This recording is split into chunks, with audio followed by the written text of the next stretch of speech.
Pai. Em Salmos 92, diz que na casa do Pai floresceremos. Amém?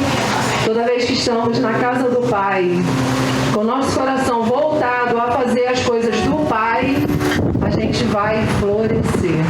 Que assim seja em nossa vida, nesta manhã, em todos os dias, que possamos florescer diante do Senhor.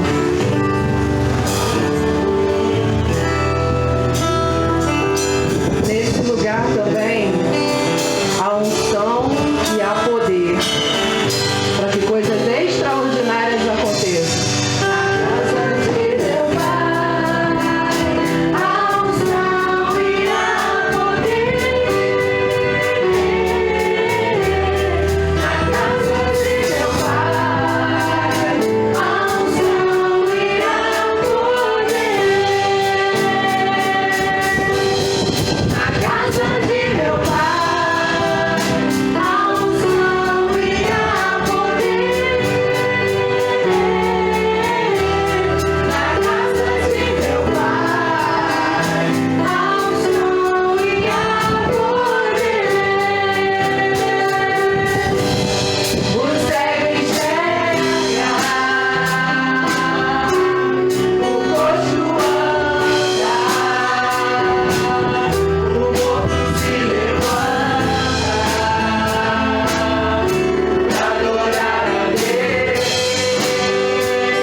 Bom dia, irmãos.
Senhor. Ele não pode vir, o Senhor sabe, Pai, continua abençoando a vida dele, Pai, tirando todo o desânimo, Pai, abençoando a saúde de cada um, Senhor. E nesse momento também te agradecer pelos dízimos e ofertas, Pai. Senhor, vem pedir pela tesouraria da igreja, Pai.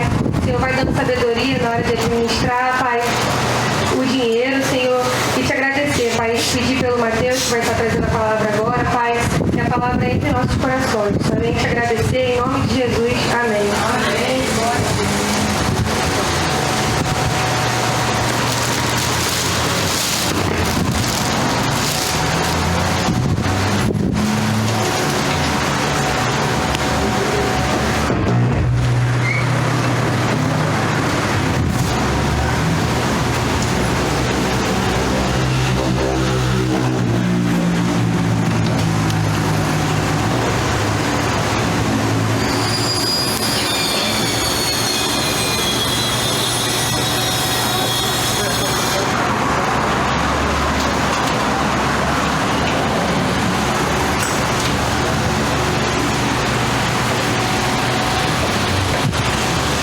Bom dia, meus irmãos. Bom dia. Paz do Senhor, amém? Amém. Que alegria estarmos mais uma manhã para celebrar ao Senhor e compartilhar um pouco da palavra de Deus. E nós vamos hoje ao livro dos Salmos.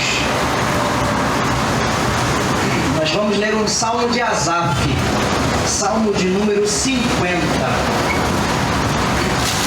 Nós vamos fazer a leitura de todo o Salmo, tá bom? São 78 brincadeiras. É um bocado, mas não é 78 não. São só 23. Vamos à leitura? Eu peço que você acompanhe e a gente então vai avançar para a palavra do Senhor, que tem como título hoje a perigosa missão de adorar a Deus. Esse é o título da nossa mensagem de hoje, a perigosa missão de adorar a Deus. Tá bom? Diz-nos assim a palavra do Senhor, peço que você acompanhe a leitura, Salmo de número 50. Fala o poderoso, o Senhor Deus, e chama a terra desde o Oriente até o Ocidente. Desde Sião, a excelência de formosura resplandece Deus. O nosso Deus vem e não guarda silêncio. À frente dele vem um fogo devorador e ao seu redor ruge grande tormenta. Ele intima os céus lá em cima e a terra para julgar o seu povo. Ele diz: congreguem os meus santos, os que comigo fizeram aliança por meio de sacrifícios. Os céus anunciam a sua justiça, porque é o próprio Deus que julga. Verso 7, escute meu povo e eu falarei. Ó Israel, eu testemunharei contra ti. Eu sou o Senhor, o seu Deus. Não o repreendo pelos sacrifícios nem pelos holocaustos que vocês continuamente me oferecem. E o texto continua no verso 9. Não aceitarei novilhos da sua casa, nem bodes dos seus apriscos, pois são meus todos os animais do bosque e o gado aos milhares sobre as montanhas. Conheço todas as aves dos montes e são meus todos os animais que vivem no campo. Se eu tivesse fome, não teria necessidade de dizê-lo a você, pois meu é o mundo e a sua plenitude. Acaso como eu carne de touros? Ou bebo eu o sangue de cabritos? Ofereça a Deus sacrifício de ações de graça e cumpra os seus votos para com o Altíssimo. Vamos ler todos juntos esse verso? Verso 14. Nessa versão mesmo que está na tela. Ofereça a Deus sacrifício de ações de graça e cumpre os teus votos para com o Altíssimo. E o texto continua: invoquei-me no dia da angústia e eu o livrarei. Invoque-me, perdão, e você me glorificará. Mas ao ímpio Deus diz: de que lhe serve repetir os meus preceitos e ter nos teus lábios a minha aliança, se você odeia a disciplina e rejeita as minhas palavras? Se você vê um ladrão e se torna amigo dele, e aos adúlteros se associa, abre a boca para o mal e a sua língua trama enganos. Senta-se para falar contra o irmão e difama o filho da sua mãe. Você tem feito essas coisas e eu me calei. Você pensava que eu era como você, mas agora eu o repreenderei e porei tudo à sua vista. Considere, pois, nisto que vocês que se esquecem de Deus, para que eu não os despedace, sem haver quem os livre. E o verso final diz: aquele que lhe oferece sacrifícios de ação de graça, esse eu glorificarei. E ao que prepara o seu caminho, farei com que veja a salvação de Deus. Irmãos, esse é o texto longo da palavra do Senhor, para que nós possamos meditar hoje sobre a perigosa missão de adorar a Deus. Aí você deve estar se perguntando por que você está falando que é perigoso adorar a Deus. Justamente porque nós adoramos a Deus como cristãos e sabemos que um dia nós iremos prestar contas dessa adoração. Um dia Deus cobrará de nós a adoração que temos prestado a Ele. E é interessante porque Deus cobrará de nós não a forma com que adoramos, mas o motivo pelo qual adoramos. Deus não está tão preocupado com a forma como estamos adorando a Ele. Existem irmãos que adoram como presbiteriano, né? Então, olha, você acha que ele está dormindo, mas às vezes ele está em profunda contrição a Deus. E outro irmão tem outro jeito de demonstrar sua adoração a Deus. Às vezes o jeito dele é levantando as mãos, é se ajoelhando, é se derramando ao Senhor. A adoração é algo diverso. E é interessante porque a gente tem que perceber que Deus não cobra de nós a forma como fazemos essa adoração. Deus cobra de nós a intenção do nosso coração de fazer isso. Então a gente percebe que esse texto deixa pra gente uma outra noção de como a adoração está muito relacionada com a gratidão. Porque existe um momento que o texto fala, o Senhor começa a falar: eu não preciso de tudo que vocês têm feito. Eu não preciso dos bodes, dos gados, do sangue que vocês derramam. Eu não preciso de tudo isso. Eu preciso que vocês ofereçam sacrifícios de gratidão, de ações de graças diante do Senhor. Isso nos deixa uma lição interessante. Mas a gente precisa pensar muito sobre gratidão e sobre adoração. Por quê? Porque se a nossa gratidão está no lugar errado, nós seremos escravos. Em que sentido isso? Se você é uma pessoa que é grata pelo seu emprego ao ponto dela ser uma idolatria na sua vida, a gratidão passou a se tornar motivo de maldição. Então a gratidão, ela precisa também estar alinhada. Hoje está na moda, né? O pessoal tatuar. Gratidão. Você fala alguma coisa com alguém, a pessoa fala gratidão. Qualquer coisinha é gratidão. Mas o texto nos faz repensar o que é o sentido da gratidão. Porque gratidão sempre deve ter um motivo por trás. E a gente precisa avaliar isso. Além disso, a gratidão, ela alinha o nosso lugar de adoração. Se estamos adorando a coisa errada, nós vamos agradecer a coisa errada.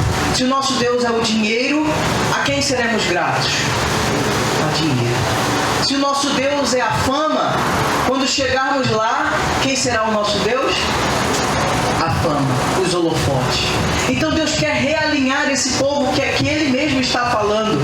Deus quer fazer com que esse povo entenda realmente qual é o lugar da adoração, qual é a verdadeira adoração que esse povo deve render. Não sei se você já tentou ou investiu tempo para agradar alguém e deu errado. Eu frequentemente faço isso. Não sei se você já teve aquela ideia de fazer aquele bolo gostoso de abacaxi com aquela cobertura maravilhosa, e você prepara aquele bolo cheiroso e você leva todo embrulhadinho para a visita e fala assim: aqui o bolo que eu preparei com todo cuidado para você. Que a pessoa fala: descobri que eu sou diabético. O que aconteceu? Murchou. Por quê? Porque a intenção e a busca em agradar foi da forma certa, mas talvez você não conhecia tanto assim aquela pessoa ali. Todo mundo lembrou de uma história dessas aí. Eu sou bom com flores, assim, né? Depois de um mês dando flores pra Camila, ela falou: amor. Aí eu, lá vem.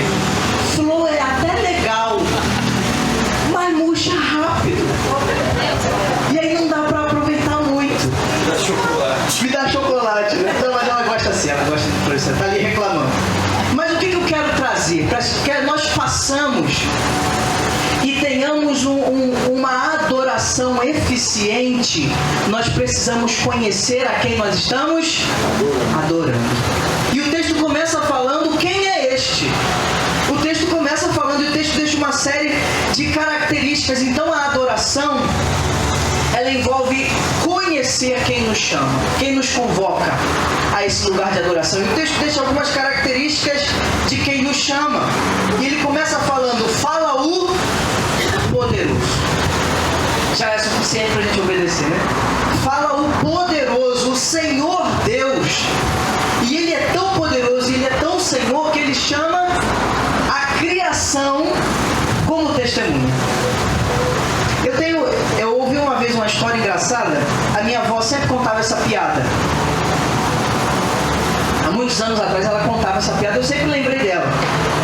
É a piada de que dois homens foram roubar uma casa, assaltar uma casa. E aí, depois de muito custo, eles conseguiram entrar na casa. Quando chegaram na casa, já prestes a entrar, eles ouviram um som assim: bem te vi, bem te vi, bem te vi. E aí minha avó conta que um dos ladrões falaram assim: cala-te que eu parto contigo. Ou seja, essa não tem graça, eu sei que não tem. Os ladrões achavam que o bem te vi era alguém falando que tinha pego eles no ato do furto ali. Essa piada é engraçadinha porque ela faz a gente pensar na criação como alguém animado, algo animado que participa da nossa vida. O ser humano não tem capacidade de dominar animais nesse nível. Mas o texto diz que quem nos chama para adoração tem uma capacidade muito maior. Ele controla tudo e todos. O texto diz que ele chama para uma reunião toda a criação. Ele chama para uma reunião pássaros, ele chama para uma reunião astros, e chama todos eles para testificarem alguma coisa. É a ideia de um juiz que está chamando testemunhas, porque ele vai julgar alguém. E quem será julgado? Os santos. É curioso o texto falar que Deus está julgando os santos. Por quê? Porque há algo acontecendo de errado, que é justamente o lugar da adoração. Então veja que fantástico, Deus Todo-Poderoso está chamando a criação como testemunha. Isso é fantástico de nós percebermos. Então é esse o Deus que chama esse povo para julgamento. Ele convoca como testemunha para julgar. E é interessante porque o texto fala que os justos que serão julgados. O texto fala: eu chamo a criação, mas eu chamo os justos também aqui para julgamento. E a gente percebe o porquê que Deus chama os justos para julgamento. Porque a ação se tornou mais importante do que a intenção do coração. Nós vivemos um tempo, irmãos, em que é o tempo da performance. É como você faz que parece que você faz direito. Essa é a sua mensagem imponente, com palavras pomposas. Ou se você demonstra um ar de santidade, é a forma, é a ação que vai dizer se a sua adoração é verdadeira ou não. Jesus está falando uma coisa um pouco... Jesus não, mas ele vai falar também mais à frente sobre isso. Mas Deus aqui está falando algo um pouco diferente, que passa pela intenção do nosso coração. O porquê estamos fazendo o que fazemos, porque acordamos toda vez e viemos ao culto para adorar a Deus. Qual é o objetivo disso? Por que estamos aqui para adorar a Deus? Tudo isso isso tem uma intenção por trás. E nós precisamos avaliar a intenção do nosso coração. Por que adoramos a Deus? Por que somos cristãos? Por que nos chamamos crentes? Nós temos que avaliar os reais motivos que estão no nosso coração. Porque Deus não precisa desse nosso esforço em participar de um conjunto religioso. Porque Ele mesmo acabou para falar para o povo dele: eu não preciso disso. Eu preciso de pessoas com corações inclinados em me adorar com verdade. Pessoas que querem realmente me adorar. Pessoas que querem realmente me servir. E a gente precisa então perceber essa realidade. Então existe um outro perigo, que a partir do verso 6, ele vai falar sobre esse perigo que o povo dele pode passar a ser assediado, né? E aí o texto vai falar justamente sobre isso. Como que Deus, é interessante que Deus fala: eu não repreendo os sacrifícios que vocês oferecem. Eu não repreendo o que vocês estão fazendo, mas eu repreendo a forma como vocês estão fazendo. Portanto, por isso que a palavra diz que naquele grande dia alguns dirão: Senhor, eu fiz isso, eu fiz aquilo, eu fiz tantas coisas, mas o Senhor não reconheceu isso. Por quê? Porque é justamente a ideia desse texto. A ideia de que não é pelo fazer simplesmente, mas é por fazer porque fomos alcançados por alguma coisa. Existe uma razão pelo qual fazemos a obra de Deus. E esse salmo nos deixa essas características, e esses versos de 6 a 13 deixa a gente uma ideia de que Deus não cabia mais na liturgia daquele povo ali.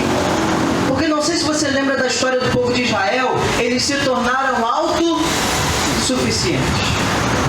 Já dominavam como se fazia um sacrifício no altar, já sabiam como era a liturgia para que Deus se agradasse deles. Tanto que nos Reis, alguns livros de Samuel, vai falar que o povo estava começando a se corromper. E a gente precisa perceber como que Deus não cabe, não se conforma dentro da nossa estrutura religiosa. Quando a gente acha que se organizou e já consegue fazer com que Deus vá para esse caminho, Ele muda a rota, porque Deus não cabe dentro das nossas caixinhas, e glória a Deus por isso. Deus sempre nos surpreende, Deus sempre muda o caminho, Deus sempre muda a direção, porque dele é a liturgia, dele é o culto, dele é a celebração, dele é a palavra, dele é as nossas vidas. E ele nos ensina isso. Se dele é a criação que foi testemunha, que dirá nós falarmos como Deus faz? Então esse texto é um texto para a gente olhar com mais cuidado para a nossa adoração. E eu falo de mim mesmo. Às vezes a gente se acostuma com o lugar sagrado, né? E o lugar sagrado nunca deve ser lugar de costume. Ele sempre deve ser um lugar de estranheza, que estamos diante do Senhor, Criador de todas as coisas, o eterno Deus. Deve fazer com que cheguemos a Ele com cuidado. Às vezes a gente chega diante de Deus assim, né, meio abrindo a porta e, né? Não, mas o Salmo nos ensina que existe uma maneira de chegar diante de Deus. Com reverência, com cuidado, com decência, porque reconhecemos quem é esse Deus. E é isso que o Salmo está nos ensinando, algo muito especial. Então Deus é maior do que as nossas reuniões, Deus é maior do que as nossas convenções, Deus é maior do que as nossas liturgias. Deus é maior, e glórias a Ele por isso. E Ele sempre nos surpreende, porque Ele é autossuficiente. E isso que é lindo no Evangelho. Deus não precisa de nós, mas Ele conta conosco. Ele não precisa do nosso serviço, mas Ele se agrada no nosso serviço. Ele não precisa da nossa oração, mas Ele se agrada num filho que se inclina diante dele em oração. Deus não depende de nós, mas se agrada quando nos achegamos a Ele como um filho que diz: Senhor, eu preciso do Teu caminho, preciso da Tua direção, preciso da Tua orientação. Deus está ensinando a esse povo e a nós a redescobrirmos o lugar de adoração. Deus tem muito mais a nos oferecer, Deus tem muito mais a nos mostrar, e a gente precisa então se inclinar nesse lugar de adoração. A partir do verso 14, ele não só fala como é perigoso esquecemos. É perigoso quando nós já sabemos qual é a ordem de culto, irmão. É perigoso quando sabemos como é que funciona o boletim. Senão a gente acha que não, depois daqui vai vir aqui. Mas Deus pode mudar isso. O povo de Israel estava nesse conceito de que eu sei como Deus trabalha. Não sabemos. Por isso temos que ter expectativa sempre por algo que Deus há de realizar no nosso meio.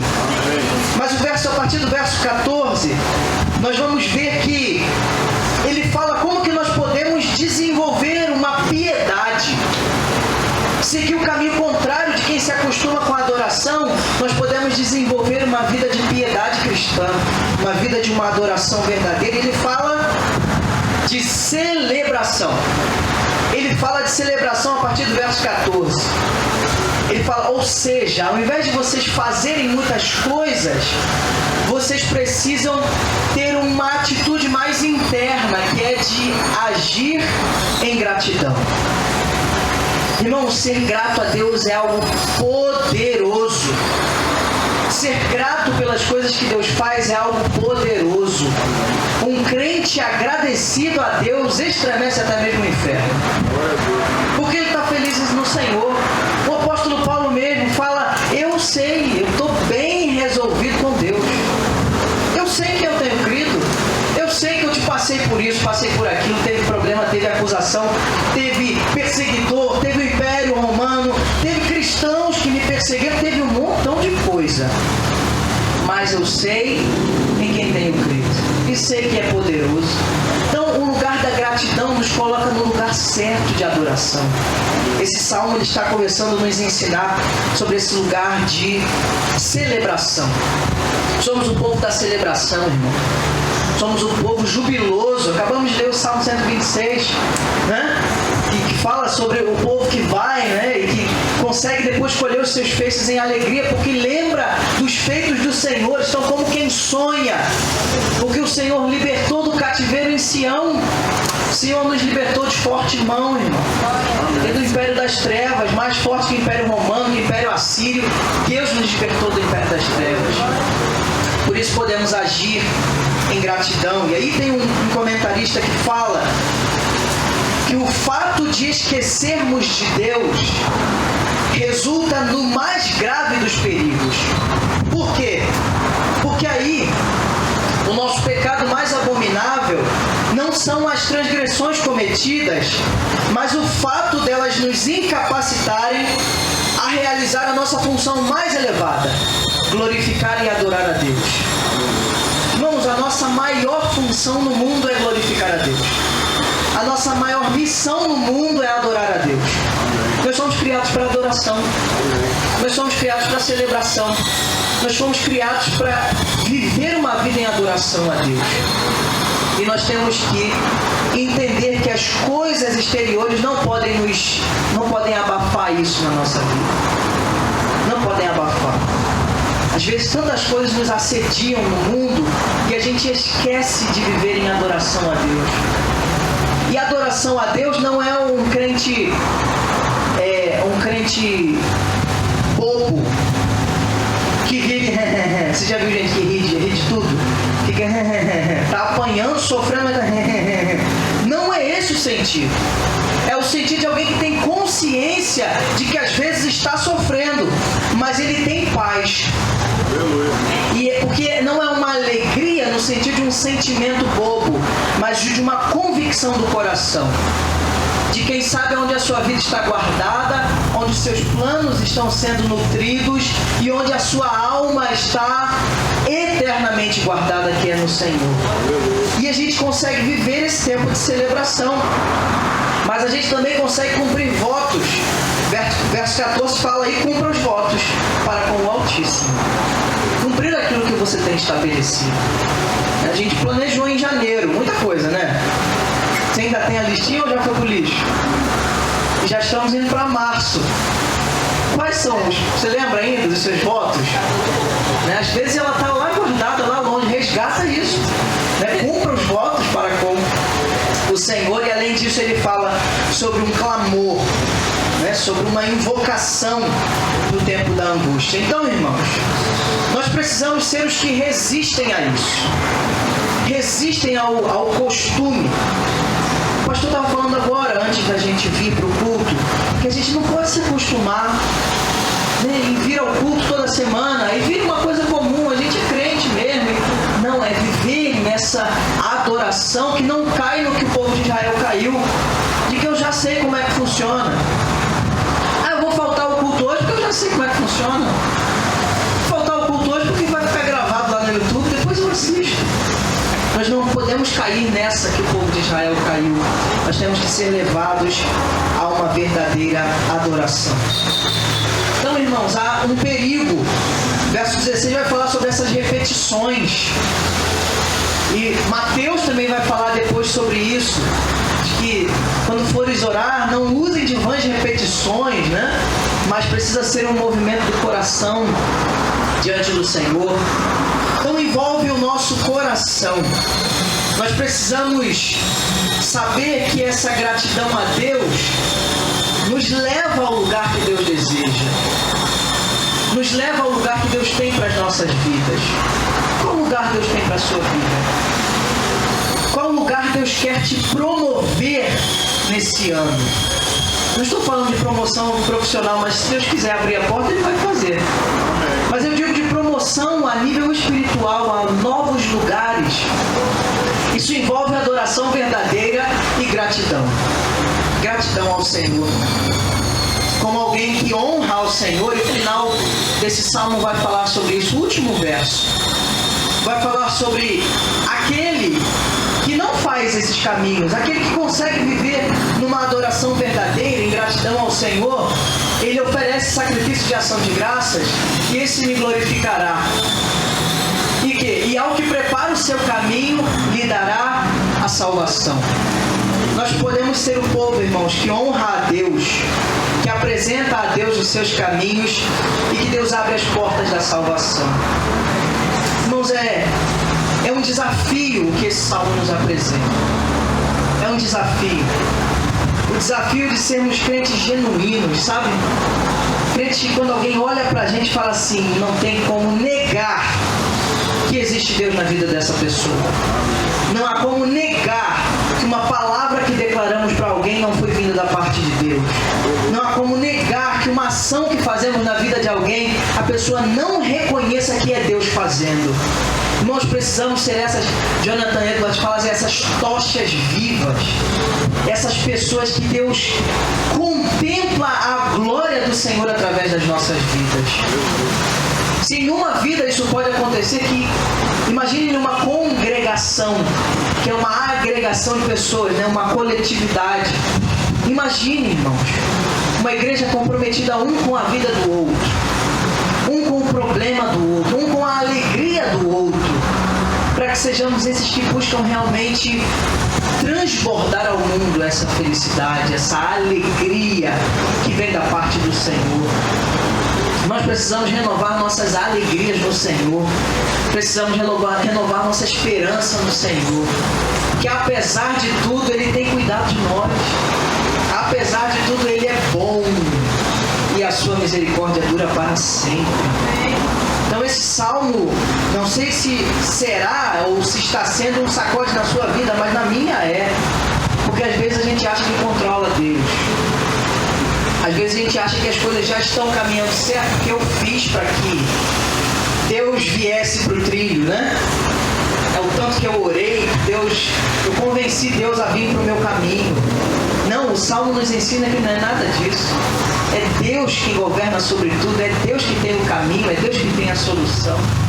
Basta a nós agradecermos e engrandecermos ao Senhor, porque Ele tem o caminho e a história das nossas vidas. Vamos orar nesse momento? Ó Senhor, nós somos gratos a Ti. Deus, obrigado porque esse salmo declara que o Senhor é o justo juiz. Nós estamos felizes, Pai, porque temos o Senhor, o nosso Deus e o nosso Salvador, como o justo juiz que governa sobre as nossas vidas. Deus, muito obrigado porque o Senhor a todo momento nos alerta para voltar ao caminho certo. Deus, nos livra da religiosidade, Pai. Nos livra de uma religiosidade fria, Pai. Nos livra de uma religião que é apenas confessional. Nos livra disso, Senhor. Nos livre, cada um de nós, às vezes, das prepotências de saber que controlamos o Senhor. Nos livre desse achismo de que o Senhor pode trilhar o caminho que eu desejo.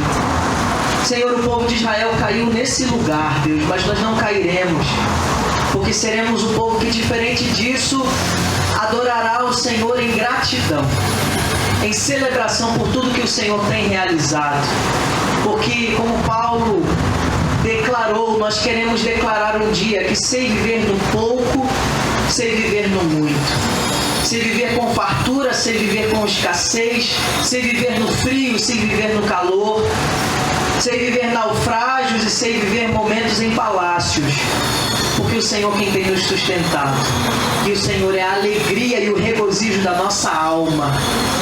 É no Senhor quem encontramos a nossa verdadeira alegria. Muito obrigado, Senhor. Que sejamos reconhecidos como o povo da celebração, porque é o povo que está guardado em Ti.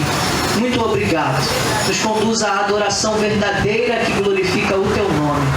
Assim nós oramos, gratos, porque o Senhor é o Senhor que é bom nas nossas vidas e que nos traz alegria diante da Tua presença. Em nome de Jesus. Amém.